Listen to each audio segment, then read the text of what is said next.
बिस्मिल्लाहिर्रहमानिर्रहीम। Hello everyone, अस्सलामु अलैकुम। मैं हूं आपका host consultant medical specialist doctor Tanveer Arshad Chaudhry. आप देख रहे हैं program health special on special TV.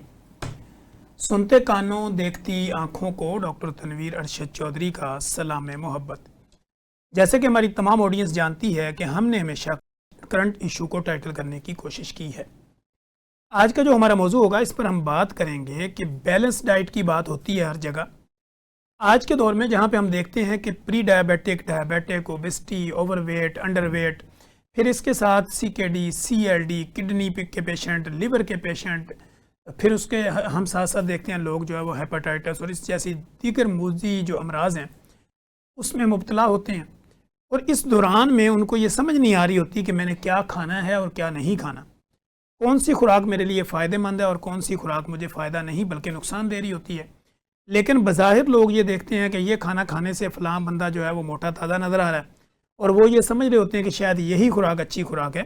तो इन सारे मौज़ूआत पर हम गुफ्तगू करेंगे कि कौन सी अमराज के लिए कौन सी बेहतर डाइट होती है। फॉर एग्ज़ाम्पल, अगर आप डायलिसिस के मरीज़ हैं तो उसके लिए कौन सी खुराक होनी चाहिए। अगर आप ब्लड प्रेशर और दिल के मरीज़ हैं तो कौन से फल, कौन सी सब्ज़ियाँ, देसी घी या बाकी चीज़ें जो आप मिल्क, दूध वगैरह का इस्तेमाल करते हैं, ये कब और कैसे करेंगे। इसी तरह अगर आप शुगर के मरीज़ हैं या आपको शुगर होने वाली है, प्री डायबिटिक हैं, उसकी डाइट स्टाइल क्या होगा। और इसी तरह फिर वो जो ओबेसिटी है, मोटापा है, जो कि आज के दौर में 50% पॉपुलेशन ऑफ द वर्ल्ड जो है वो मोटापे का शिकार है। तो मोटापे वालों की कौन सी खुराक होनी चाहिए, कौन सी नहीं होनी चाहिए। हर बंदा कहता है मैं डाइटिंग पे हूँ, कुछ लोग कहते हैं जी मुझे डाइट प्लान लेना है, कुछ लोग फ़ोन करके कहते हैं कोई ऐसी डाइट बता दें मेरा वज़न कम हो जाए। इस तरह फिर हम देखते हैं कीटो डाइट, फिर लोग जो है ना OMAD यानी वंस मील अ डे पे चले जाते हैं, फिर लोग फास्टिंग करते हैं। तो ये सारे जो तरीक़ाकार हैं ये इंसान के लिए फ़ायदेमंद कब और कैसे हो सकते हैं, इन तमाम मौज़ूआत पर गुफ्तगू करने के लिए आज मैंने अपने स्टूडियो में जिस मोस्ट पॉपुलर, मोस्ट फेमस और मोस्ट एक्सपीरियंस और मोस्ट यंगेस्ट शख्सियत को दावत दे रखी है। किसी तारफ़ की मोहताज नहीं है। मेरे साथ स्टूडियो में तशरीफ़ रखती हैं डॉक्टर तैयबा जुल्फ़कार, जो कि कंसल्टेंट क्लिनिकल न्यूट्रिशनिस्ट हैं, माहिर ग़िज़ाइयत हैं, जिसमें डॉक्टर साहबा ने बेशुमार एक्सपर्टीज़ हासिल कर रखी हैं और अपनी प्रैक्टिस भी कर रही हैं। और इस तरह जो है वो क्लिनिकल ट्रायल में डेली बेसिस पे इस तरह की कंप्लेंट्स जो मैंने आपके सामने रखी, इनको डेली बेसिस पे टाइटल करने में और इनको एड्रेस करने में महारत रखती हैं। डॉक्टर साहबा, welcome to the show. Thank you so much. First of all तो थैंक यू सो मच कि आपने हमें ज्वाइन किया। तो मेरा पहला सवाल जो है वो आपसे यही होगा कि we would like to know about your personality, your educational journey, कि आपने अपने आप को किस तरह मोटिवेट किया, कितनी एजुकेशन कलेक्ट की और आज यहाँ पे आप पहुँची हैं और इस मकाम में कितनी हर्डल्स पेश आई। जब हम पाकिस्तान में रहते हुए डाइटिशियन या न्यूट्रिशनिस्ट बनने की बात करते हैं तो वो हम सबको पता है कि हमारे पास 4 या 5 ईयर्स पहले डिग्री प्रोग्राम था। उसके बाद हमारे पास एक टाइटल आ जाता है न्यूट्रिशनिस्ट का। उसके बाद अगर हम खुद चाहें तो हम स्पेशलाइजेशन की तरफ जा सकते हैं, जैसे MPhil डिग्री है, PhD डिग्रीज़ हैं, तो उसमें आप स्पेशलाइजेशन कर सकते हैं। जैसे मेरा जो कंसर्न था वो मेटाबॉलिक सिंड्रोम्स पे है, तो मैंने जो ह्यूमन न्यूट्रिशन एंड डाइटेटिक्स में MPhil किया और I am a gold medalist और 5 ईयर्स डिग्री प्रोग्राम था, देन मास्टर्स है और अभी PhD स्टार्ट करने का प्लान है सून इंशाल्लाह। ठीक है। इस सारे दौरानिए में फैमिली कितनी सपोर्टिव रही, मुआशरे में क्या मसाइल पैदा हुए? अल्हम्दुलिल्लाह फैमिली बहुत सपोर्टिव है और I am blessed with the best parents in the world और उनकी तरफ से हमेशा से सपोर्ट रही है। सोसाइटी की जब हम बात करते हैं तो हमारी सोसाइटी थोड़ा सा अभी भी हर्डल्स लेके आती है जब हम क्लिनिकल सेटिंग में काम कर रहे होते हैं। हमारी सोसाइटी में अभी भी डाइट का और न्यूट्रिशन का कॉन्सेप्ट उस तरह से नहीं है अनफॉर्चुनेटली जितना हम अब्रोड में देखते हैं। जितनी डेवलप्ड कंट्रीज़ हैं वो अपनी डाइट पे बहुत ज़्यादा फोकस करती हैं। और अगर हम पाकिस्तान की बात करें तो being a developing country, Pakistan में अभी बहुत सारे मौज़ूआत पे बात करने की ज़रूरत है। हमें बहुत सारे टॉपिक्स पे देखने की ज़रूरत है। जैसे हम हाइपरटेंशन, डायबिटीज़ की बात करते हैं तो ये लीडिंग कॉजेज़ हैं जो हमें डायलिसिस की तरफ लेके जाते हैं, जो हमारे किडनीज़ को डैमेज कर देते हैं। तो हमारी सोसाइटी में बहुत लाइट लिया जाता है इन चीज़ों को। वो कहते हैं कि अगर हमें शुगर हो गई है तो ज़्यादा से ज़्यादा क्या हो जाएगा, हम मेडिसिन लेंगे और वो ठीक हो जाएगा। या हमारी सोसाइटी में कॉन्सेप्ट है चीनी छोड़ दें तो शुगर ठीक हो जाएगी, बस चीनी छोड़ देंगे तो शुगर का इलाज हो गया। तो इन सारे मौज़ूआत पे बात करने की ज़रूरत है और हमारी पब्लिक में अवेयरनेस की ज़रूरत है, जो कि पाकिस्तान में कुछ थोड़ा सा मुश्किल है। ठीक है। अच्छा डॉक्टर साहब, जैसे कि आपने चीनी की बात की, तो हम अगर टाइप्स ऑफ ग्लूकोज की बात करें तो एक न्यूट्रिशनिस्ट जो है वो किस तरह इसको देखती है कि कितनी टाइप्स की शुगर होती है? अच्छा, जो हम बिल्कुल बेसिक्स की बात करें तो वो ग्लूकोज है, फ्रुक्टोज है और लैक्टोज है। हम जो भी कार्बोहाइड्रेट्स लेते हैं वो एट द एंड हमारी बॉडी में डाइजेस्ट होने के बाद ग्लूकोज हमारी बॉडी में रिलीज़ करती है। जैसे हम रोटी चावल की बात करें तो वो डाइजेस्ट होने के बाद ग्लूकोज में कन्वर्ट हो जाएंगी। ठीक है।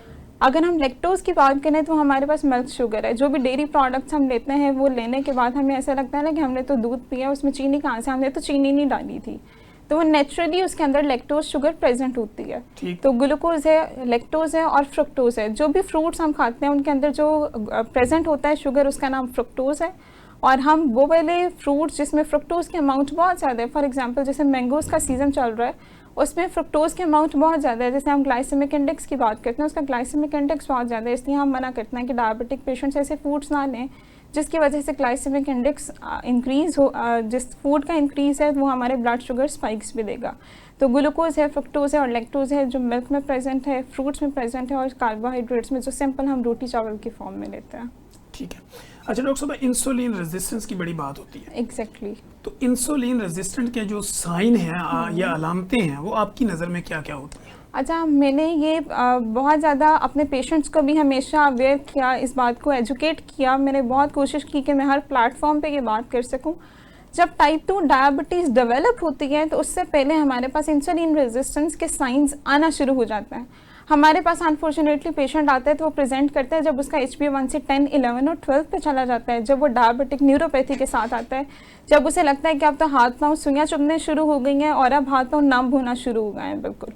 तो ये अनफॉर्चुनेटली हम पेशेंट्स को अभी तक एजुकेट नहीं कर सके कि जब टाइप 2 डायबिटीज़ डेवलप हो रही है उससे पहले का एक फेज़ होता है जिसे हम प्री डायबिटीज़ बोलते हैं, और उससे भी पहले हमारे पास इंसुलिन रेजिस्टेंस डेवलप होना शुरू हो जाती है। उस इंसुलिन रेजिस्टेंस के बहुत मेजर साइंस होते हैं।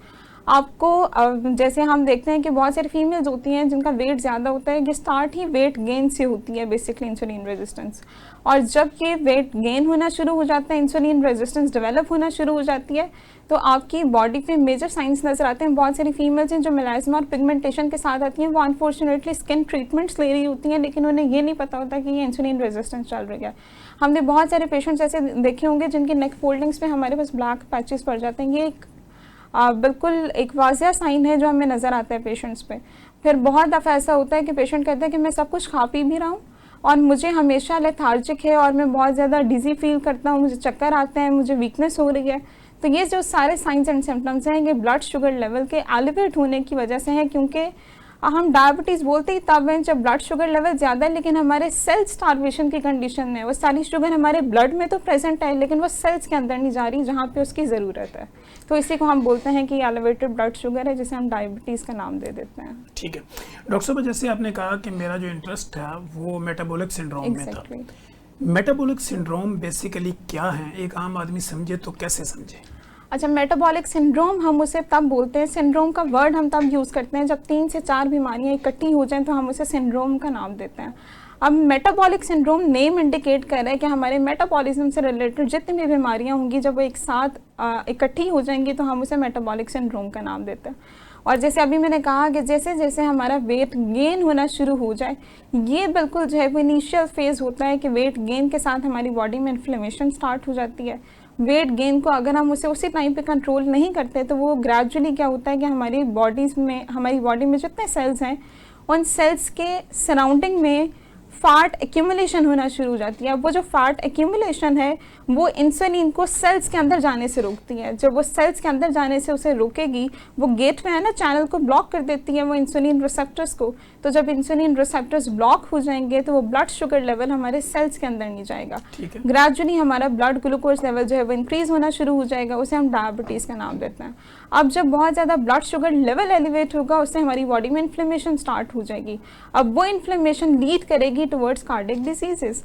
और इसी तरह से पहले ओबेसिटी डेवलप हुई, ओबेसिटी के बाद डायबिटीज़ डेवलप हुई, डायबिटीज़ के बाद हमारे पास कार्डियोवैस्कुलर डिजीज़ डेवलप होगी। और जब हम इन सब चीज़ों को केटर नहीं करेंगे, हमारा ब्लड प्रेशर भी एलिवेट करेगा तो वो ग्रेजुअली हमारे किडनीज़ को डैमेज करना शुरू कर देगा। तो इसे हम मेटाबॉलिक सिंड्रोम का नाम देते हैं।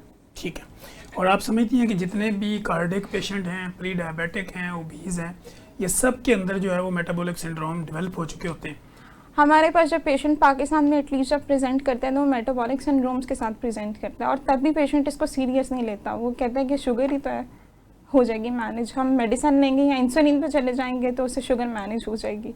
जबकि आपकी ब्लड शुगर लेवल का एलिवेट होना और ब्लड प्रेशर का एलिवेट होना ये एक टिपिकल साइन है कि आपकी किडनीज उससे इफेक्ट होती ही होती हैं, बाकी सारे ऑर्गन्स भी इफेक्ट होते हैं, लेकिन सबसे ज़्यादा जो इफेक्ट आता है वो हमारे किडनीज पे आता है। हमारे पास जितने भी अभी जिस हॉस्पिटल में मैं काम कर रही हूँ वहाँ पे जितने पेशेंट्स हैं, हमारे पास CKD के या डायलिसिस सेंटर में मैं जब ड्यूटी परफॉर्म कर रही होती थी, डायलिसिस के पेशेंट्स में मैं जितने पेशेंट्स देखती हूँ जो डायलिसिस में हैं इस वक्त, वो अनफॉर्चुनेटली 90% वो केसेस हैं जो अनकंट्रोल्ड डायबिटीज़ और अनकंट्रोल्ड हाइपरटेंशन के साथ थे। ना उन्होंने अपने ब्लड प्रेशर को कंट्रोल किया, ना उन्होंने अपने ब्लड शुगर लेवल को कंट्रोल किया, और एट द एंड क्या हुआ, किडनीज डैमेज होना शुरू हो गई।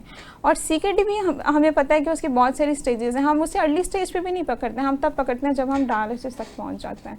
तो ये हमारी जो पॉपुलेशन है उसे बहुत ज़्यादा अवेयरनेस की ज़रूरत है कि उस पर काम करना शुरू करें, अपना ब्लड शुगर लेवल और अपना ब्लड प्रेशर मेंटेन करें। ठीक है डॉक्टर साहब, अगर हम बेनिफिट्स की बात करें तो बेनिफिट्स ऑफ फ्रुक्टोज, फलों के अंदर से जो हमें शुगर मिल रही होती है, वो हमें क्या फ़ायदा देती है और क्या नुकसान देती है? अच्छा, अगर हम नॉर्मल इंडिविजुअल की, हेल्दी इंडिविजुअल की बात करें और हम अपने बिल्कुल जो USDA गाइडलाइंस के अकॉर्डिंग अगर हम देखें तो हमें फ्रूट्स की 2 to 3 सर्विंग्स रिक्वायर है पर डे। इसका मतलब है कि हम 2 छोटे फल आराम से दिन में किसी भी वक्त खा सकते हैं। ठीक है। लेकिन अगर हम डायबिटीज़ की बात करें, क्योंकि उसमें ऑलरेडी हमारी बॉडी में इंसुलिन रेजिस्टेंस है और हम ऑलरेडी डायबिटिक पेशेंट हैं, तो उसमें कोई भी किसी भी किस्म की शुगर लेंगे तो वो प्रॉब्लम तो क्रिएट करेगी। तो हम उन पेशेंट्स को वो वाले फूड्स देंगे जिनका ग्लाइसेमिक इंडेक्स कम होगा, जो हमारे ब्लड शुगर लेवल को ज़्यादा एलिवेट नहीं करेगा। जिसमें हमारे पास पीच आ जाता है, पपाया है, ऐसे फ्रूट्स हैं जो हमारे ब्लड शुगर लेवल को उस तरह से एलिवेट नहीं करते हैं, जैसे मैंगो है, बनाना है, ये हम नहीं देंगे उन पेशेंट्स को। तो फ्रुक्टोज़, और ये बात हमेशा याद रखनी है हम सब ने कि वो चीज़ें जो अल्लाह ताला ने नेचुरली पैदा की हैं वो नुकसान नहीं दे सकती। हर वो चीज़ जो मैन मेड है, जैसे प्रोसेस्ड फूड है, जितनी पैकेट्स में हमारे पास आती है वो मैन मेड फूड है, वो हमेशा प्रोसेस्ड होती है। जो फ्रूट्स होते हैं वो प्रोसेस्ड नहीं होते, वो अल्लाह ताला ने खुद नेचुरली पैदा किए हैं, तो वो हमें उस तरह से नुकसान नहीं देते हैं। तो हमें फ्रूट्स लेने हैं, लेकिन अपनी रिक्वायरमेंट के अकॉर्डिंग लेने हैं। जो सर्विंग साइज़ हमें पता है कि हम 2 फ्रूट्स एक दिन में ले सकते हैं, वो हम लेंगे। और डायबिटिक पेशेंट्स के लिए नुकसानदेह हो सकते हैं, इसलिए वो वाले फूड्स लेंगे जो ग्लाइसेमिक इंडेक्स का कम होगा। ठीक है। अगर हम इसको शुगर वालों के लिए और मोटापे वालों के लिए आसान कर दें तो वो कौन से ऐसे फल हैं जो वो बिल्कुल नहीं ले सकते? आम हम बिल्कुल नहीं ले सकते। ठीक है। वैसे अगर कहा जाए तो हम आम ले भी सकते हैं, लेकिन हमें लगता है वो उसकी जो रिक्वायरमेंट है वो जस्ट 1 स्लाइस है। अब हम सबको पता है कि जब हम आम खाने भी आते हैं तो हमारा तो एक आम से भी पेट नहीं भरता, हम उसे खाते हैं तो 5-10 आम जो है वो आराम से जो है वो ले लेते हैं। तो हम पाकिस्तानी पॉपुलेशन में एटलीस्ट उन्हें ये कहते हैं कि आम बिल्कुल ना खाएं, क्योंकि हमारे एक स्लाइस से तो गुजारा होने नहीं वाला। ठीक है। ग्रेप्स का भी ग्लाइसेमिक इंडेक्स ज़्यादा होता है, तो हम ग्रेप्स भी नहीं देंगे। ठीक है। और तरबूज? अच्छा, तरबूज में थोड़ी सी जो है वो कहा जाता है कि वो कुछ लोग कहते हैं कि जो डायबिटिक पेशेंट्स हैं वो ले सकते हैं, कुछ लोग कहते हैं कि डायबिटिक पेशेंट्स को नहीं देना चाहिए। अब हमारे पास एक वो पेशेंट है जिसका ब्लड शुगर लेवल कंट्रोल्ड है, जिसका HbA1c जब हमारे पास आता है वो पेशेंट, उसका HbA1c 5-6 है, 6 और 7 के दरमियान में भी है। तो उनमें भी हम कह देते हैं कि आप एक टाइम पे अपने जो फूड है, जो आपका मेजर मील है, उससे थोड़ा सा गैप रख के आप ले सकते हैं। 1 कप वाटरमेलन आप ले सकते हैं। लेकिन वो वाले पेशेंट जिनका ऑलरेडी HbA1c 10, 11 और 12 पे है और वो हमारे पास कॉम्प्लिकेशंस के साथ भी आते हैं, तो हम उन्हें बिल्कुल मना कर देते हैं कि आपने ये नहीं लेना। ठीक होगा। और इसमें आप ये कहती हैं कि अंगूर, खजूर, बनाना और मैंगो, ग्रेप्स, चीकू, ये ऐसे फल हैं जो हम ब्लड शुगर लेवल एलिवेट करते हैं और हम उन पेशेंट्स को नहीं दे सकते डायबिटिक पेशेंट्स। अच्छा, जो ग्लाइसेमिक इंडेक्स की बात होती है, एक आम बंदा, एक आम मरीज अगर ग्लाइसेमिक इंडेक्स को समझे तो कैसे समझे? अच्छा, ग्लाइसेमिक इंडेक्स हम देखते हैं एक स्पेसिफिक फूड का। फॉर एग्जांपल, मैंने बनाना खाया और बनाना खाने के बाद मेरा ब्लड शुगर लेवल कितना एलिवेट हुआ, ये उसका ग्लाइसेमिक इंडेक्स है।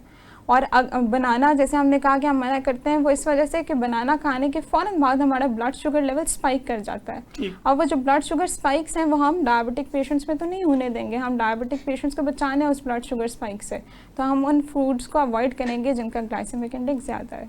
यानी ग्लाइसेमिक इंडेक्स आपके कहने का मतलब ये है कि वो फ्रूट के अंदर ग्लूकोज को नापने का पैमाना है? बिल्कुल ऐसे ही है, क्योंकि मैंने पहले भी बताया कि फ्रूट्स में फ्रुक्टोज प्रेजेंट है, तो बेसिकली वो एलिवेट करता है हमारे ब्लड शुगर लेवल को। ठीक। अच्छा, अगर अब तो हमने ये फ्रुक्टोज की बात कर दी, अब हम बात करते हैं लैक्टोज की। लोग कहते हैं मैं तो दूध दही के बगैर रह ही नहीं सकती या रह ही नहीं सकता, तो क्या दूध दही के अंदर वाली जो मिठास है वो भी नुकसान देती है? अच्छा, दूध और दही का भी यही कॉन्सेप्ट है कि यूएसडीए गाइडलाइंस के अकॉर्डिंग जितनी हमें रिक्वायरमेंट है हम उसके मुताबिक ले सकते हैं। ठीक। और अगर हम नॉर्मल इंडिविजुअल्स की बात करें तो वो 2 से 3 सर्विंग्स हो सकती हैं। डायबिटिक पेशेंट की तरफ आ जाएं तो आप 1 सर्विंग ले सकते हैं, और उसका भी लेने का तरीका हमेशा ये होता है कि आपने अपने मेन मील से गैप रखना है एटलीस्ट 2 आवर्स का, और आपने 2 घंटे के बाद आप ले सकते हैं। ठीक है। और 2 घंटे के वक्फे से लेंगे तो ब्लड शुगर थोड़ा मैनेज रहेगा। और अगर आपको दूध पीने की बहुत ज़्यादा पेशेंट्स को आदत होती है तो हम उन्हें कहते हैं कि आप ले लें 1 कप, लेकिन वो बगैर चिकनाई की होना चाहिए और खाने से 2 घंटे का वक्फा होना चाहिए। ठीक है। और वो लोग जो रात को बेड टाइम के ऊपर अगर दूध पीते हैं तो उसका नुकसान क्या हो सकता है? अच्छा, ये 2 तरह के, अगर हम डायबिटिक पेशेंट्स की बात करें तो टाइप 1 और टाइप 2 डायबिटीज़ में थोड़ा सा डिफरेंस होता है। जो टाइप 1 डायबिटीज़ है उसमें कुछ पेशेंट्स क्योंकि इंसुलिन पे होता है और कुछ पेशेंट्स में नॉक्टर्नल हाइपोग्लाइसीमिया डेवलप होता है। अब वो जो नॉक्टर्नल हाइपोग्लाइसीमिया, इसे हम क्या बोलते हैं कि रात में सोते हुए उनका ब्लड शुगर लेवल कम हो जाता है, और ये ख़ास तौर पे बच्चों में ज़्यादा होता है। तो वो वाले पेशेंट जो टाइप 1 डायबिटिक्स हैं उनको हम ब्लड शुगर लेवल को मैनेज करते हुए और उनकी इंसुलिन डोजेज देखते हुए हम उन्हें कह सकते हैं कि आप रात सोने से पहले 1 कप ले लें। लेकिन वो वाले पेशेंट जो मेटाबॉलिक सिंड्रोम्स के साथ हैं, जिनकी अभी हमने बात की, और जो टाइप 2 डायबिटीज़ के पेशेंट्स हैं, उनमें हम अवॉइड करते हैं कि उसमें ना लें, क्योंकि टाइप 2 डायबिटीज़ का पेशेंट हमेशा आपके पास जो है ओबीस कैटेगरी में फॉल कर रहा होता है। तो पेशेंट टू पेशेंट ये वेरी करता है। ठीक है। एक हेल्दी बच्चा या जो कोई मर्द है या मेल है या फीमेल है, वो अगर डेली बेसिस पे दूध लेना चाहें तो उसका बेहतरीन टाइमिंग और तरीका क्या होगा? अच्छा, हमारे पास कैल्शियम और विटामिन डी के जितने फूड्स हैं वो हम कोशिश करते हैं कि हम मिड ऑफ द डे में लें, क्योंकि उस टाइम पे जो कैल्शियम की या विटामिन डी की एब्जॉर्प्शन होती है वो मैक्सिमम हो रही होती है। तो जो mid of the day for example 4 बजे का 5 बजे का टाइम है, इस टाइम पे लें वो ज़्यादा बेहतर है। ठीक हो। अच्छा, अब हम बात ये कर रहे थे कि कुछ लोग जो है वो डाइटिंग पे होते हैं खुद से ही, ठीक है। और सेल्फ डाइटिंग कितना नुकसान देती है? अच्छा, अनफॉर्चुनेटली हमने डाइटिंग को, ये जो वर्ड हम अब बहुत सुनते हैं कि मैं डाइट पे हूँ, मैं डाइटिंग पे हूँ, हमने उसे एसोसिएट कर लिया कि हम स्टारवेशन में जाएंगे तो वो डाइटिंग होगी, जबकि स्टारवेशन का मतलब डाइटिंग नहीं है। डाइट का मतलब हमने उसे, जो उसका एक्चुअल वर्ड का मीनिंग है उसी को हमने गलत जो है वो ले लिया हुआ है। हम उसे एसोसिएट करते हैं कि हम बिल्कुल खाना पीना छोड़ देंगे, उसका नाम डाइटिंग है।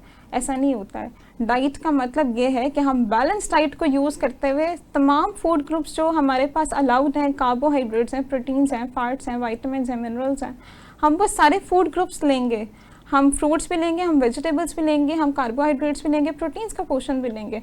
हमने छोड़ना कोई भी फूड ग्रुप नहीं है। मेरा हमेशा उन लोगों से इख्तलाफ रहा है जो पेशेंट्स को कहते हैं कि आप रोटी चावल छोड़ेंगे तो आपका वज़न कम होगा। मेरे पास जो पेशेंट्स आते हैं वो रोटी चावल भी खाते हैं लेकिन उनका वज़न कम होता है। तो हमने डाइट को कभी भी एसोसिएट नहीं करना कि हम फाकों पे चले जाएंगे। हम फाके करके वेट कम नहीं होता, बल्कि हमारा मेटाबॉलिज्म मज़ीद स्लो डाउन होता है और वो वेट कम करने में मुश्किल आती है। ठीक है। इसी तरह कुछ लोग जो है ना once meal a day omit, तो क्या समझती हैं कि वंस मील अ डे ये भी ठीक रहता है? वंस मील अ डे जब हम लेते हैं तो हमारा मेटाबॉलिज्म बहुत स्लो डाउन हो जाता है। कि हम बहुत रेयर पेशेंट्स में देते हैं, जब कोई चीज़ काम ना करी हो फिर हम उन्हें 1 मील अ डे पे ले जाते हैं। लेकिन वो वाले पेशेंट जो बिल्कुल हेल्दी हैं और अपना वेट लॉस कर सकते हैं, हमेशा स्टेप 1 से चलना चाहिए। और स्टेप बाय स्टेप चीज़ों को लेके चलें तो वो हमेशा आसान होती हैं, पेशेंट्स के लिए भी और हमारे अपने लिए भी। आपने डायरेक्ट पेशेंट को, और ये ह्यूमन नेचर है ना कि मैं एक दिन में सब कुछ खा पी रही हूँ और मैं अगले दिन किसी डाइटिशियन को विजिट करती हूँ और वो मुझे कहते हैं कि मैंने 1 मील अ डे लेना है। अब उस पूरे दिन में जो 1 मील में ले रही हूँ, मेरा मेटाबॉलिज्म कभी भी उसे कोप अप नहीं कर पाएगा। मुझे हमेशा, जब भी लाइफस्टाइल मॉडिफिकेशन की बात आती है तो वो ग्रेजुअली होती है। ह्यूमन जो नेचर है कभी भी एब्रप्ट चेंजेस को फॉलो नहीं कर पाती। आप 2 दिन करेंगे, 3 दिन करेंगे, उसके बाद वापस आ जाएंगे। तो मेरा हमेशा ये फोकस होता है कि जो पेशेंट की ऑलरेडी एग्जिस्टिंग डाइट चल रही है या उसका जो लाइफस्टाइल चल रहा है उसी में मॉडिफिकेशन की जाए, सिर्फ अनहेल्दी फूड को हेल्दी से रिप्लेस किया जाए और पेशेंट को भी एजुकेट किया जाए कि जितना क्रैश डाइट की तरफ वो जाएंगे और जितना सडन वेट लॉस करेंगे वो हमेशा बाउंस बैक होता है। तो 1 मील अ डे में आपका वेट तो लॉस हो जाएगा लेकिन वो उससे डबल वापस भी आएगा। जब आप दोबारा रूटीन पे आएंगे तो वो बिल्कुल वापस आ जाएगा। और ये हम सबको पता है कि हमारी स्टेपल फूड रोटी और चावल है, तो हम उसे 6 महीने तक तो छोड़ सकते हैं, हम पूरी ज़िंदगी के लिए नहीं छोड़ सकते उसको। जी बिल्कुल ठीक। जी नाज़रीन, कहीं मत जाइएगा, हमारे साथ रहिएगा। यहीं पे वक्त हुआ एक ब्रेक का। ब्रेक के बाद जब हम आएंगे तो डॉक्टर तैयबा जुल्फ़कार हमारे साथ मौजूद होंगी। बाकी मज़ीद भी जो आपके सवालात होंगे वो हम डॉक्टर साहबा के सामने रखने की भरपूर कोशिश करेंगे। वेलकम बैक नाजरीन, आप देख रहे हैं हेल्थ स्पेशल प्रोग्राम और हमारे साथ आज जो महवे गुफ्तगू गेस्ट हमारी मौजूद हैं, डॉक्टर तैयबा जुल्फ़कार हमारे साथ मौजूद हैं जो कि कंसल्टेंट क्लिनिकल न्यूट्रिशनिस्ट हैं, माहिर ग़िज़ाइयत हैं और बेशुमार मास्टर क्लासेस जो हैं वो न्यूट्रिशनिस्ट की उनको डील भी करती हैं। और डिफरेंट किस्म के जो पेशेंट्स हैं वो CKD के हों, CLD के हों, HTN के हों, IHD के हों या डायबिटिक पेशेंट हों या इसके अलावा किसी भी बीमारी के हों, तो उन सब के जो मरीज़ हैं उनके ऊपर इनका फोकस होता है और उनकी डाइट के ज़रिए उनकी ज़िंदगी को नॉर्मलाइज करने की भरपूर कोशिश करती हैं। डॉक्टर साहब, जैसे कि CKD की बड़ी बात होती है, क्रॉनिक किडनी डिजीज़, गुर्दों के मरीज़ जो डायलिसिस पे हैं उनके लिए बेहतरीन खुराक क्या होगी? फलों में, सब्जियों में, दालों में या उनके किचन में? जब हम CKD की बात करते हैं मीन्स कि ये क्रॉनिक किडनी डिजीज़ है। इसका मतलब ये है कि किडनी फंक्शनिंग हमारी ग्रेजुअली कम होते होते इस लेवल पे आ गई है कि अब हमारा जो किडनी है वो इतना एफिशिएंटली काम ही नहीं कर रहा कि वो क्रेटिनिन लेवल को, जो कि हमारी बॉडी में समझने के आम ज़ुबान में अगर कहा जाए तो वो जहर है जो यूरिन के थ्रू जो है वो हमारी बॉडी से एक्सक्रीट आउट होना चाहिए। लेकिन अब हमारी किडनीज़ का फंक्शन जो है वो कम हो चुका हुआ है। अब CKD के पेशेंट में जहाँ बहुत सारी और प्रॉब्लम्स आती हैं और वो डायलिसिस पे चले जाते हैं, उनका एक मेजर जो प्रॉब्लम होता है वो इलेक्ट्रोलाइट इम्बैलेंस का होता है। ठीक है। क्योंकि किडनीज अब इतना एफिशिएंटली काम नहीं कर रही कि वो इलेक्ट्रोलाइट्स को बैलेंस कर सकें, जिसमें सबसे ज़्यादा हमारे पास जो पेशेंट्स आते हैं वो हाइपरफॉस्फेटीमिया के साथ आते हैं और हाइपरकैलीमिया के साथ आते हैं। और ये दोनों लेवल्स ही जब बॉडी में ज़्यादा हो जाते हैं तो इससे हमारा इस्कीमिक हार्ट डिजीज़ का या कार्डियक अरेस्ट होने के चांसेस बहुत ज़्यादा होते हैं। या जब हम हाइपरफॉस्फेटीमिया की बात करते हैं तो फॉस्फेट लेवल ज़्यादा होने के साथ साथ हमारी जो बोन से कैल्शियम है वो सारा निकाल देते हैं। तो हमें मल्टीपल प्रॉब्लम्स होती हैं CKD के पेशेंट्स को देखते हुए। हम इन सारी चीज़ों को मैनेज करेंगे और जब हमें पता लग गया कि CKD डेवलप हो गया है तो ग्रेजुअली हम उसकी स्टेजेस के अकॉर्डिंग जो है पेशेंट की डाइट एडजस्ट करते हैं। अगर कोई पेशेंट डायलिसिस पे चला गया है तो डायलिसिस के पेशेंट को सबसे पहले तो फ्लूइड रिस्ट्रिक्शन होती है कि अब आपको जितना यूरिन आउटपुट आ रहा है उसके अकॉर्डिंग आपने प्लस 500 ml पानी लेना है, इससे ज़्यादा आप पानी नहीं पी सकते। और वो भी हम ऐसे एडजस्ट करते हैं कि उन पेशेंट्स को हम कहते हैं कि आपने सिर्फ पानी तब लेना है जब आपने मेडिसिन लेनी है। या आप अपने पास 0.5 लीटर की जो बॉटल होती है वो रख लें, आधा लीटर पानी आप पूरे दिन में ले सकते हैं और वो कोशिश करनी है कि सिर्फ हम तब ले रहे हैं जब हमने मेडिसिन लेनी है। और जो बाकी जो 0.5 लीटर होता है, क्योंकि 1 लीटर की विंडो होती है, वो हम जो खुराक जा रही होती है उसे पूरा करते हैं। ये होगी फ्लूइड रिस्ट्रिक्शन। अब हम आते हैं उनकी मेजर मील्स पे आते हैं। कार्बोहाइड्रेट्स को हम मैनेज करते हैं उन पेशेंट्स के अकॉर्डिंग। उनमें जो बहुत ज़्यादा हाई फाइबर डाइट होती है वो हम नहीं देते उस टाइम पे, क्योंकि उसमें बहुत सारे ऐसे न्यूट्रिएंट्स होते हैं जो बाइंड कर जाते हैं और वो हमारे न्यूट्रिएंट्स के एब्जॉर्प्शन को कम करते हैं। उनमें बहुत सारे ऐसे फूड कंपोनेंट्स होते हैं, सब्सटेंसेस होते हैं। अब वो जो कार्बोहाइड्रेट्स हैं वो भी डिपेंड करते हैं कि पेशेंट डायबिटिक तो नहीं है। बहुत सारे पेशेंट जब डायलिसिस पे जाते हैं तो उनकी जो ब्लड शुगर लेवल है वो वैसे कंट्रोल हो जाता है, उनकी शुगर बर्न आउट हो जाती है। अगर किसी पेशेंट की शुगर बर्न आउट नहीं हो रही डायलिसिस के दौरान भी, तो हम उसे फिर से वही बात जो हम डायबिटीज़ की मैनेजमेंट करते हैं, हम डायबिटीज़ को भी मैनेज करते हैं उसके साथ। अगर किसी पेशेंट की डायबिटीज़ जो है वो बर्न आउट हो गई है तो फिर वो नॉर्मल डाइट ले सकता है कार्बोहाइड्रेट्स के मामले में। इन पेशेंट्स का जो एक मेजर कंसर्न होता है, जो सबसे ज़्यादा मोर्टालिटी का रिस्क होता है, वो प्रोटीन डेफिशिएंसी होती है, क्योंकि जब पेशेंट डायलिसिस पे जाता है तो उसका प्रोटीन लॉस बहुत ज़्यादा होता है। अब इन पेशेंट्स को हम हाई बायोलॉजिकल वैल्यू प्रोटीन देंगे, वो वाली प्रोटीन जिसका जो कम से कम उसके रेजिडुअल हो और वो ज़्यादा से ज़्यादा बॉडी में एफिशिएंटली एब्जॉर्ब हो सके। अब वो जितना एफिशिएंटली एब्जॉर्ब होगी उतना ही ज़्यादा वो हमारे मसल मास को लॉस होने से बचा सकती है। तो इन पेशेंट्स में जो सबसे ज़्यादा डेथ के चांसेस होते हैं वो तब होते हैं जब ये पेशेंट प्रोटीन एनर्जी माल न्यूट्रिशन की तरफ चले जाते हैं, जब इनका मसल मास बिल्कुल लॉस हो जाता है। तो इन पेशेंट्स को हम एटलीस्ट 1.2 ग्राम्स पर kg पर बॉडी वेट प्रोटीन्स देते हैं। वो उनकी बॉडी के वेट के अकॉर्डिंग उनकी कैलकुलेशंस होती हैं और उसके अकॉर्डिंग वो हाई बायोलॉजिकल वैल्यू प्रोटीन लेते हैं। अब हम अगर फैट्स की बात करें तो हम ओमेगा 3 ओमेगा 6 फैटी एसिड्स देते हैं ताकि हेल्दी फैट उनके अंदर जाए और कार्डियक अरेस्ट के या जो हमारे पास जितनी CVD के डिसऑर्डर्स हैं वो कम से कम चांसेस हों, उसके हार्ट डिजीज़ के चांसेस कम से कम हों। ठीक है। प्रोटीन में अगर जाएंगे तो कौन सी ऐसी चीज़ें हैं जो उनको, चिकन है, मटन है, बीफ है, फिश है या बॉयल एग, क्या चीज़ें वो इनके लिए इजीली? जो हमारे पास CKD के पेशेंट होते हैं या डायलिसिस के पेशेंट्स होते हैं, डायलिसिस के पेशेंट के लिए जो सबसे इम्पॉर्टेंट होती है एक चीज़, वो एग वाइट्स हैं। हम उन्हें एग वाइट्स उनके बॉडी वेट के अकॉर्डिंग एडजस्ट करते हैं उनके डाइट पे। और ये पेशेंट को बताने की बहुत ज़्यादा ज़रूरत है यहाँ पे कि अगर आप ये वाली प्रोटीन्स नहीं लेंगे, जो लीन प्रोटीन है, अगर वो आप नहीं लेंगे तो एट द एंड आपकी डेथ भी हो सकती है। ठीक है। तो ये हमारे लिए बहुत नुकसानदेह हो सकता है अगर हम अपनी प्रोटीन्स को उसके अकॉर्डिंग एडजस्ट नहीं करते। ठीक। उसमें जो सबसे अच्छा सोर्स है वो तो एग वाइट्स का है। और अगर एग वाइट्स के बाद हम देखें तो वो हमारे पास चिकन का आ जाता है। चिकन के अकॉर्डिंग जितनी भी चिकन के से रिलेटेड जितनी भी मिथ्स हैं वो सिर्फ मिथ्स ही हैं, उसका कोई रियलिटी से ताल्लुक नहीं है। हम चिकन को यूज़ कर सकते हैं, वो लीन मीट का बहुत अच्छा सोर्स है। ठीक है। अगर आपको ब्रॉयलर नहीं पसंद तो आप देसी चिकन ले सकते हैं। और उसके बाद अगर हम देखें तो हम मटन दे सकते हैं, लेकिन पेशेंट के क्रेटिनिन लेवल के अकॉर्डिंग दे सकते हैं। बीफ से हम अवॉइड करते हैं और ऑर्गन मीट्स हैं जो हम बिल्कुल भी नहीं देंगे। ठीक है। और जितनी हमारे पास लेंटिल्स या प्लांट प्रोटीन्स की अगर हम बात करते हैं, मैंने पहले ही कहा कि हमें हाई बायोलॉजिकल वैल्यू प्रोटीन देनी है, तो हम प्लांट प्रोटीन्स की तरफ इतना मूव नहीं करते। ठीक हो गया। और फलों में कौन से ऐसे फल होते हैं जो एक गुर्दों का मरीज़ खा सकता है इजीली? यहाँ पे हमें बहुत ज़्यादा रिस्ट्रिक्शंस लगानी पड़ती हैं क्योंकि हमारे पास बहुत सारे फ्रूट्स ऐसे हैं जो जिनमें पोटाशियम लेवल्स बहुत ज़्यादा हैं, जैसे खजूर है, केला है, आड़ू हैं। जितने हमारे पास सिट्रस फ्रूट्स हैं वो हम बिल्कुल भी पेशेंट्स को नहीं दे सकते। हमें वो वाले फ्रूट्स लेने हैं जिनके पोटाशियम के लेवल्स बहुत कम हों। उसमें हम अमरूद दे सकेंगे, पपीता दे उसमें सकते हम हैं? अमरूद दे सकते हैं, पपीता दे सकते हैं, सेब दे सकते हैं। ठीक है। और ये चीज़ें उनके लिए सेफ़ है? बेरीज भी पेशेंट्स के लिए सेफ़ हैं और वो उनके लिए बहुत अच्छा सोर्स हो सकता है।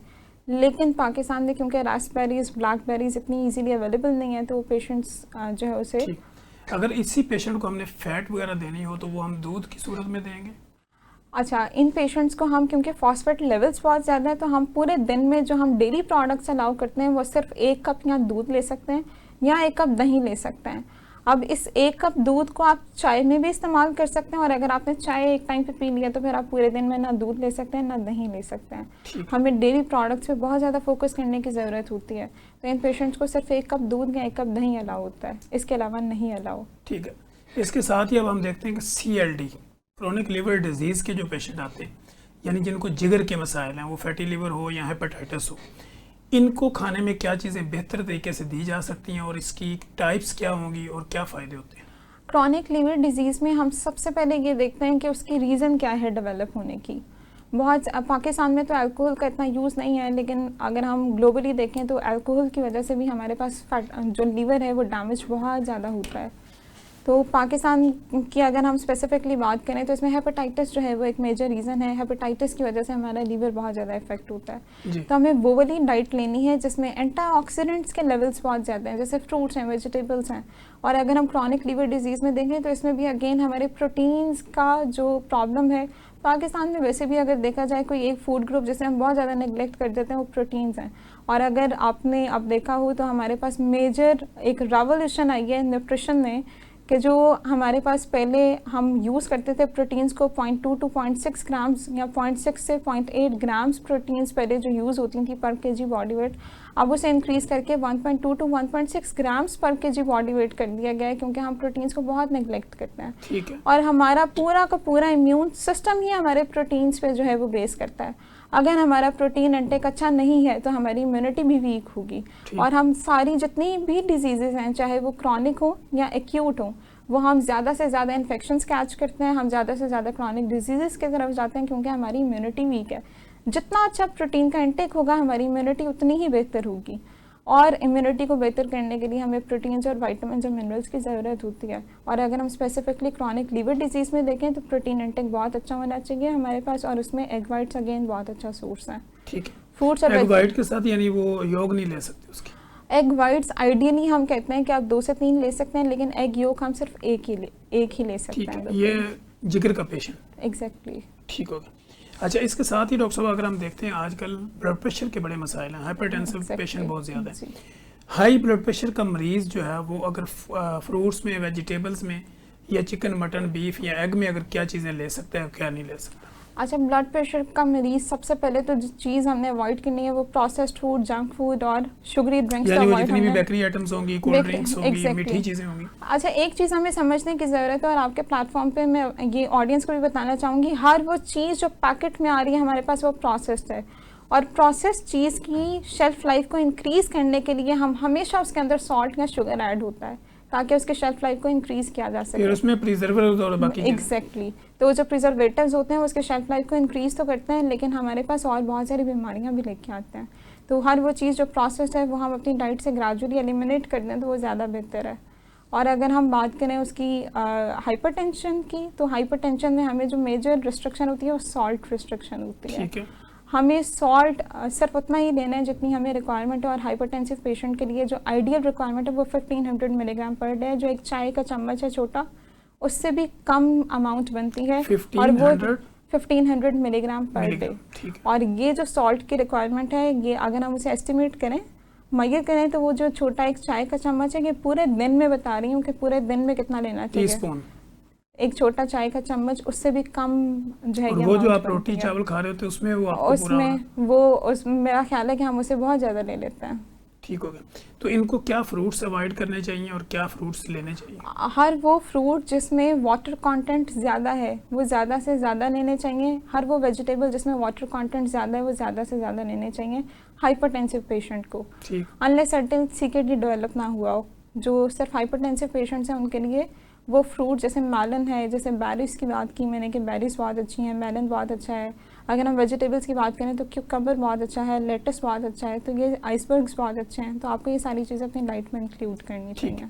आजकल जामुन का सीज़न है, और जामुन जो है वो कितना बेनिफिशियल हो सकता है ब्लड प्रेशर, शुगर और दिल के मरीजों के लिए? अच्छा, मेटाबॉलिक सिंड्रोम में अगर मैं कोई एक ऐसा फ्रूट कहूँ कि जो बहुत ज़्यादा बेनिफिशियल हो सकता है और आप इजीली उसको ले सकते हैं, वो जामुन हो सकता है। बिल्कुल उसका सीज़न भी है, और वो ब्लड शुगर लेवल को एलिवेट भी नहीं करता और हमारे ब्लड प्रेशर को भी मेंटेन करता है, अनलेस अनटिल आप उसके ऊपर भी सॉल्ट स्प्रिंकल करके खा रहे हो, जो हम कॉमन प्रैक्टिस करते हैं। यानी वो नेचुरल आप कहती हैं जैसा हो वैसे ही बिल्कुल एग्जैक्टली वैसे ही लेना चाहिए। ठीक है।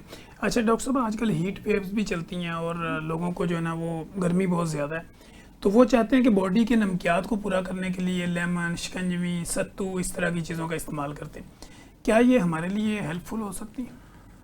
अगेन सिर्फ यही एक बात है कि हम शुगर उसमें बहुत ज़्यादा ऐड कर देते हैं। अगर शुगर ना ऐड करें तो लोग कहते हैं इसमें टेस्ट ही नहीं है, पिए कैसे? हमारे टेस्ट बड्स ऐसे डेवलप हो चुके हैं कि हमने बचपन से, जो बच्चे हैं उनको भी हमने टेस्ट डेवलप कर दिया है कि शुगर उसमें, अगर हम जैसे हम बच्चों को बॉटल फीड दे रहे होते हैं, हम उसमें भी चीनी ऐड कर देते हैं। ये हम बहुत बड़ी ज़्यादती करते हैं। बच्चों के टेस्ट बर्ड्स हमने उसी टाइम पे ही डेवलप कर दिए, और अब थ्रू आउट लाइफ उन्हें चीनी छोड़ने में बड़ा प्रॉब्लम होता है। ठीक है। कुछ लोग तो दूध भी पिला रहे होते हैं फुल चीनी और जामेशीरी के साथ। एग्जैक्टली। तो ये जितने आर्टिफिशियल स्वीटनर्स आएंगे, शुगरी बेवरेजेस आएंगे, हमें बच्चों को भी नहीं देने चाहिए और हमें खुद भी यूज़ नहीं करने चाहिए। ठीक है। तो हमें अपने टेस्ट बर्ड्स को अब ग्रेजुअली वापस लेके जाना चाहिए उस डाइट पे जो हमारे लिए ज़्यादा बेहतर है। जितनी बढ़ती हुई डिजीज़ेज़ हैं, जितने मेटाबॉलिक सिंड्रोम्स की हमने बात की, हर दूसरा पेशेंट जो है, पहले हमें बहुत कम देखने को मिलता था कि डायलिसिस के पेशेंट्स हैं, बहुत दूर दूर तक हम देखते थे इसको।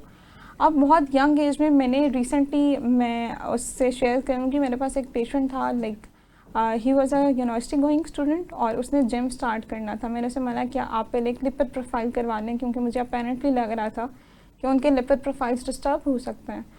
उसने लिपिड प्रोफाइल करवाने से पहले जिम स्टार्ट किया और उसे सडन कार्डियक अरेस्ट हुआ एक्सरसाइज के दौरान, और उसकी डेथ हो गई।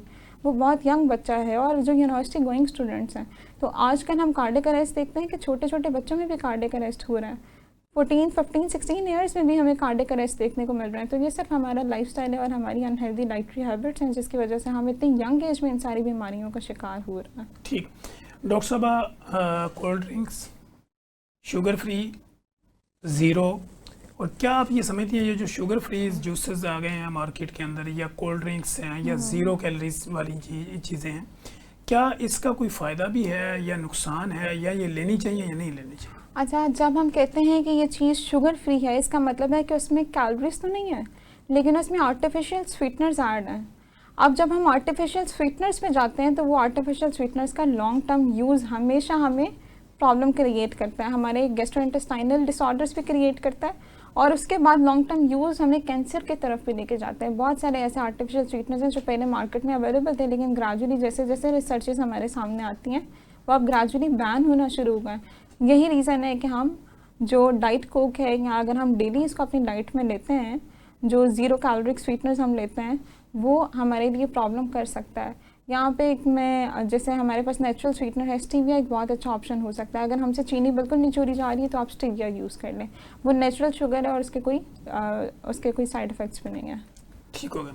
अच्छा, कुछ लोग ये कहते हैं कि मिल्क शेक या किसी फ्रूट का जूस ये ज़्यादा हेल्पफुल हो सकता है या किसी फ्रूट का खाना ज़्यादा हेल्पफुल हो सकता है? अच्छा, अगर मैं ये कहूँ कि अल्लाह ताला ने कोई चीज़ हमारे लिए बहुत अच्छी बनाई है और हम उसका बिल्कुल उसका ऑपोजिट जो है वो उसके साइड इफ़ेक्ट्स बहुत ज़्यादा ले रहे होते हैं, या हम उस चीज़ को बिल्कुल बिगाड़ के रख देते हैं, तो वो फ्रूट जूसेस हो सकते हैं। अल्लाह ताला ने जो फ्रूट नेचुरली हमारे लिए बनाए हैं उसमें फाइबर्स भी हैं, उसमें प्रोटीन्स भी हैं, विटामिन्स भी हैं, मिनरल्स भी हैं, ऑलरेडी रेडी फॉर्म में। बिल्कुल एग्जैक्टली। और फास्ट फूड तो असल फूड ये है। हाँ बिल्कुल एग्जैक्टली। और वो इतना अच्छा उसका टेस्ट है कि अगर हम उसे वैसे एंजॉय करें तो वो हमारे लिए बहुत हेल्दी हो सकता है। हम इतनी बड़ी ज़्यादती करते हैं अपने साथ कि उस फ्रूट का जूस निकाल के पी रहे होते हैं, और वो जो फ्रूट जूसेस हैं उसे मैं एक नाम देती हूँ कि ये फ्रुक्टोज सिरप है। वो फ्रूट का जूस जो होता है उसमें सिर्फ फ्रुक्टोज सिरप होता है जो आपके ब्लड शुगर स्पाइक्स देता है। इसके अलावा ना उसमें कोई उसका फाइबर रह जाता है, कोई न्यूट्रिशनल वैल्यू नहीं है, उसमें सिर्फ फ्रुक्टोज सिरप बचता है, विटामिन्स, मिनरल्स और जितना उसका फाइबर था वो तो हमने वहाँ से निकाल दिया। तो वो सब जाके ब्लड शुगर स्पाइक्स देगा और कोई बेनिफिट्स नहीं देगा। और अगर हम फ्रूट्स लेते हैं तो वो फाइबर्स भी हैं और वो आपको पता है कि एक फुल्ली पैक्ड न्यूट्रिशन के लिए भी आपके बेहतर हो। एग्जैक्टली। ठीक है डॉक्टर साहब, हम देखते हैं शुगर और ब्लड प्रेशर के मरीजों को कॉन्स्टिपेशन, कब्ज रहती है। कुछ मेडिसिन का इफेक्ट भी होता है, लेकिन इस कब्ज को ख़त्म करने के लिए कौन सी ऐसी डाइट ली जाए जिससे उसकी जो गट हेल्थ है उसको इम्प्रूव किया जा सके? अच्छा, कॉन्स्टिपेशन में सबसे ज़्यादा जो हम प्रॉब्लम करते हैं वो दो चीज़ें होती हैं। एक फाइबर का इंटेक हमारा अच्छा नहीं होता और दूसरा हमारा वाटर इंटेक अच्छा नहीं होता है। तो हमें सबसे पहले तो अपना वाटर इंटेक इतना होना चाहिए सफिशेंट हो कि हमारी जो गट है उसके अंदर जितने टॉक्सिन्स हैं वो रिलीज़ हो सकें हमारी बॉडी में से। दूसरा, अगर हम देखें तो हमारा फाइबर का इंटेक अप नहीं है। जैसे अभी हमने फ्रूट और फ्रूट जूसेस की बात की, फाइबर हम वहाँ से निकाल देते हैं। इसी तरह से अगर मैं कार्बोहाइड्रेट्स की बात करूँ, जो रोटी हम खा रहे होते हैं, हम वो जो पहले गंदम का आटा या हम पहले होल व्हीट लेते थे, अब हमने वो वाइट फ्लावर लेना शुरू कर दिया। वो एक मेजर जो है वो चेंज था जिसमें कॉन्स्टिपेशन जो है वो बहुत ज़्यादा होती है, जिसकी वजह से, क्योंकि उसमें फाइबर नहीं है। हमारी स्टेपल फूड है ना रोटी चावल, जब हम रोटी और चावल रिफाइंड कार्बोहाइड्रेट से आ रही है सब, तो उसमें फाइबर का सोर्स नहीं है। तो हमें अपनी डाइट में फ़ाइबर को इंक्रीज़ करना है, और फाइबर को इंक्रीज़ करते हुए वाटर इंटेक सफिशेंट होना चाहिए। और फाइबर हमें कहाँ से मिलेगा? होल ग्रेन से मिलेगा, फ्रूट से मिलेगा, वेजिटेबल से मिलेगा। अपने खाने के साथ सैलेड का यूज़ करें, पानी अच्छा पिएँ ताकि कॉन्स्टिपेशन जैसी प्रॉब्लम्स ना हों। ठीक है। कुछ लोगों को रात के टाइम नींद नहीं आती और वो नींद के लिए दूध का इस्तेमाल करते हैं। वो कहते हैं जी मुझे दूध पीने से नींद आती है। तो क्या ये रियलिटी है, मिथ है, या क्या ऐसी चीज़ है दूध के अंदर जो उसकी नींद को बहाल करती है? अच्छा, ये सिर्फ दूध नहीं है, बहुत सारी ऐसी जो डाइट्स हैं जिसमें कुछ ऐसे अमाइनो एसिड्स प्रेजेंट होते हैं जो हमारे सेरोटोनिन लेवल्स को बढ़ा देते हैं। तो ये सिर्फ दूध नहीं है, कुछ और भी जैसे बनाना है वो भी लेने से सेरोटोनिन लेवल्स थोड़ा इंक्रीज़ होता है। तो ये वाले फूड जो हमारी सेरोटोनिन लेवल्स को इंक्रीज़ करते हैं, ये ऑटोमेटिकली हमें नींद जो है वो आना शुरू हो जाती है। तो अगर हम बिल्कुल हेल्दी हैं और हमने थ्रू आउट डे इतना चीट नहीं किया और रात सोने से पहले हमारा सोने में और रात के खाने में गैप है, तो हम सोने से पहले 1 ग्लास दूध आराम से ले सकते हैं। ठीक है डॉक्टर साहब, थैंक यू सो मच। आपकी मोहब्बत का बहुत बहुत शुक्रिया। और हमने कोशिश की कि हर सवाल को डिफरेंट एंगल के साथ आपके सामने रखें ताकि जो हमारे सुनने वाले लोग हैं, हमारे नाजरीन हैं, उनको सही समझ आ सके कि उनकी बीमारी क्या है और उसके मुताबिक उन्होंने खाना क्या है और अपनी ज़िंदगी को एंजॉय कैसे करना है। हमारे पास आखिरी 1-1.5 मिनट है जिसमें डॉक्टर तैयबा जुल्फ़कार का पब्लिक के नाम क्या पैगाम और पब्लिक आपसे कांटेक्ट कैसे करें? मुझसे कांटेक्ट करने के लिए कांटेक्ट नंबर जो है वो मेरे सोशल मीडिया अकाउंट्स पे भी अवेलेबल है। आप अपनी कंसल्टेशन बुक करवा सकते हैं। और आप सब के लिए एक मैसेज होगा कि हम अब बहुत अर्ली एजेस में हमने वो बीमारियां देखना शुरू कर दी हैं, जैसे डायबिटीज़ डेवलप हो गई है, छोटे छोटे बच्चे डायबिटीज़ का शिकार हैं। हमने उनके लाइफस्टाइल ऐसे सेट कर दिए हैं कि हर वक्त बच्चा स्क्रीन पे बैठा हुआ है, हर वक्त बच्चा जो है वो बिल्कुल उसकी कोई फ़िज़िकल एक्टिविटी नहीं है और वो बिल्कुल बेड रिडन हो गए हैं हम लोग। तो फ़िज़िकल एक्टिविटी को इंक्रीज़ करें, जो अल्लाह ताला ने नेचुरली डाइट हमारे लिए बनाई है जिसमें रोटी चावल जिस तरह से हम ले रहे हैं उसे हम ले सकते हैं। बिल्कुल डाइट का मतलब ये नहीं है कि आपने बिल्कुल उसको अपनी डाइट से हर चीज़ को एलिमिनेट कर देना और आपने स्टार्वेशन में चले जाना है। आप डाइट ज़रूर करें, किसी जो कंसल्टेंट है उसकी सुपरविजन में करें, खुद से डाइट करने की कोशिश ना करें। और अपनी लाइफस्टाइल को बेहतर करने की कोशिश करें ताकि हम बाद में इन सारी बीमारियों से बच सकें। जी नाज़रीन, आपने देखा कि डॉक्टर तैयबा जुल्फ़कार हमारे साथ मौजूद थी, बेस्ड ऑन साइंस गुफ्तगू कर रही थी, और हमने कोशिश की कि हर सवाल को डिफरेंट एंगल के साथ उनके सामने रखें ताकि हर पॉइंट ऑफ व्यू से जो है उस पर गुफ्तगू की जा सके। और हमने पूरा फोकस रखा कि हम जो गुर्दों के मरीज़ हैं या जिगर के मरीज़ हैं, ब्लड प्रेशर या शुगर या दिल के मरीज़ हैं, उनकी बीमारियों के ऊपर जो है वो किस तरह उनको मुदल्लिल तरीके से ये बता सकते हैं कि क्या आपने खाना है और क्या आपने नहीं खाना। हमारा मकसद भी आपको वेल एजुकेट करना, वेल अवेयर करना, ताकि आपको आने वाली कोई भी कम्प्लिकेशंस जो है उसका आपको आइडिया होना चाहिए और आपको ये पता होना चाहिए कि मुझे अगर इस तरह का कोई साइन और सिम्टम्स है तो मुझे कौन सी स्पेशलिटी में जाके अपना इलाज करवाना। लिहाजा सेल्फ जो आपकी डाइटिंग है या सेल्फ जो आप अपनी मेडिकेशन करते हैं या कुछ भी ऐसा करते हैं जो खुद से ये आपके लिए नुकसानदेह होता है, हमेशा कोशिश करें कि जब भी आपको कोई प्रॉब्लम आए एक मुस्तनद और क्वालिफाइड बंदे के पास जाएं, और उसकी सुपरविजन में जब आप करेंगे तो आपकी बॉडी जो है वो हेल्दी भी होगी और आप अपने टारगेट को अचीव भी कर सकेंगे। मुझे और डॉक्टर तैयबा जुल्फ़कार और हमारी प्रोडक्शन टीम को इजाज़त दीजिए। हम दोबारा एक नए गेस्ट के साथ, एक नए सवाल जवाब के साथ दोबारा हाजिर होंगे। तब तक के लिए इजाज़त दीजिए।